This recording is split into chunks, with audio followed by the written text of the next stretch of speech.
आज मी गोष्ट सांगणार आहे। ही गोष्ट आज मी सुद्धा एका रील मध्ये ऐकली आहे आणि ती मला दोन राम नावाची मुलं असतात। एक राम असतो तो खूप सुंदर छान सुशील संस्कारी मुलगा असतो। अभ्यास टाइम टू टाइम करत असतो। नेहमी सगळ्यांना आदराने बोलणे, आदर सगळ्यांचा करणे, सगळ्यांचं ऐकणे, ह्या सगळ्या गोष्टी ज्या असतात एका शहाण्या बाळाच्या तो फॉलो करत होता। आणि दुसरा सुद्धा राम नावाचाच मुलगा असतो।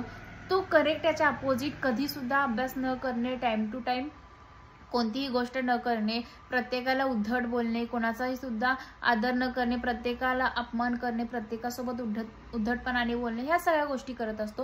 ही दोन्ही राम नावाची जी मुलं असतात ती एकाच क्लासमध्ये असतात। मग एकदा पॅरेंट्स मीटिंगला काय होतं की एक जो खूप संस्कारी मुलगा राम असतो त्याचे पॅरेंट्स कोणत्या तरी कारणामुळे स्कूलमध्ये येऊ शकत नाहीत आणि जो उद्धट बोलणारा आगाऊ जो राम असतो त्याचे पॅरेंट्स तिथे पॅरेंट्स मीटिंगला येतात। मग शिक्षकांच्या डोक्यात नेहमी काय असतं की हुशार मुलं जी असतात ती खूप शिक्षकांच्या क्लोज असतात किंवा त्यांचं खूप शिक्षकांना कौतुक असतं।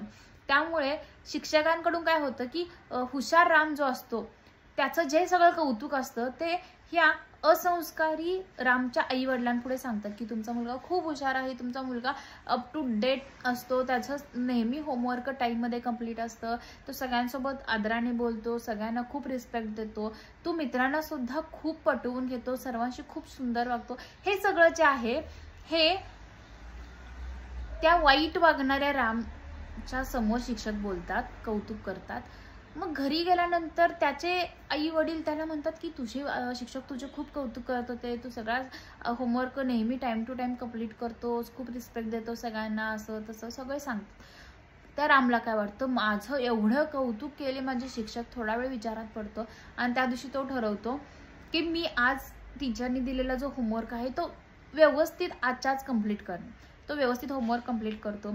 आईने त्याला कारल्याची भाजी केलेली असते ते सुद्धा तो व्यवस्थित फिनिश करतो ताटातली, म्हणजे तो थोडंसं जसं शिक्षक कौतुक केले तसं वागायला जातो। मग दुसऱ्या दिवशी स्कूलमध्ये गेल्यानंतर सुद्धा असंच त्याचे शिक्षक सगळं त्याचं होमवर्क सगळं कंप्लीट असून कौतुक करतात की आज तुझा होमवर्क कंप्लीट आहे, शाबास। मग त्याला दुसऱ्या दिवशी पण असंच वाटतं की मला आज शिक्षक शाबास म्हणले, मग मला होमवर्क कंप्लीट करायचा आहे। दुसऱ्या दिवशी सुद्धा तो पूर्ण होमवर्क कंप्लीट करतो।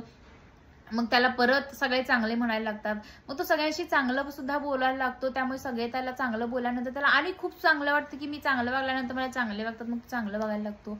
याचा अर्थ असा आहे की तुम्ही तुमच्या बाळाला नेहमी तू खूप आगाऊपणा करतोस, तू खूप वांड आहेस, तू खूप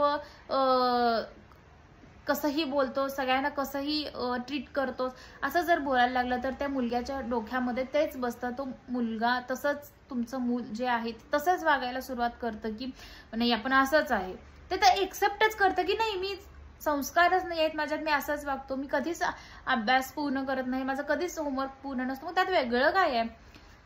पण तेच तुम्ही तुमच्या मुलगाचं जर कौतुक करत असाल, तुमच्या मुलाला वेळोवेळी जे शाबासकी देणं, जे त्या ज्या गोष्टींमध्ये तू आता आज खूप चांगलं वागला आहेस किंवा ही गोष्ट तू खूप चांगली केली आहेस, हे वेळोवेळी जे तुम्ही सांगत राहताय ना, त्याच्या बाळाला कौतुकास्पद वाटून ते स्वतः परत स्वतःला त्यात तयार करतो की नाही मी डेली होमवर्क केले की मला टीचर शाबासकी देतात, मी चांगलं म्हणतात, मग मी ते केलंच पाहिजे।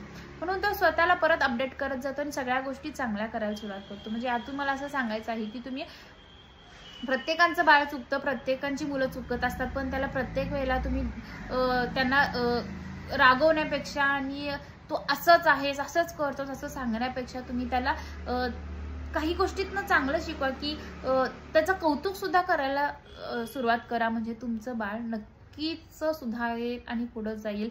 या गोष्टीचा मला खरंच ऐकून खूप छान वाटलं। तुम्हाला याचा काय उपयोग होतो का ते नक्कीच बघा आणि मला कमेंट करून सांगायला विसरू नका।